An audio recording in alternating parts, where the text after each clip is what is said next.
NCERT national council of educational research and training സ്ഥാപിതമായ വർഷം 1961. NCERTയുടെ ആസ്ഥാനം ന്യൂഡൽഹി. NCERTയുടെ ചുമതലകൾ എന്തൊക്കെയാണെന്ന് നോക്കാം. ദേശീയ തലത്തിൽ CBSE സ്കൂളുകൾക്കാവശ്യമായ പാഠപുസ്തകങ്ങളും പാഠ്യപദ്ധതിയും തയ്യാറാക്കൽ.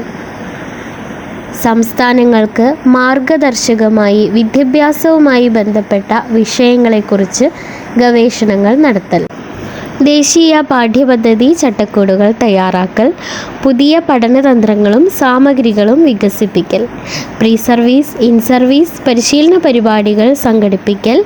വിവരവിനിമയ സാങ്കേതികവിദ്യയുടെ വികാസം തുടങ്ങിയവയാണ് NCERTയുടെ പ്രധാന ചുമതല. നമുക്കറിയാം, മുൻപൊരവസരത്തിൽ പറഞ്ഞിട്ടുള്ളതുമാണ്, അധ്യാപക പരിശീലനങ്ങൾക്കുള്ള കേന്ദ്ര സർക്കാർ സ്ഥാപനമാണ് NCERT.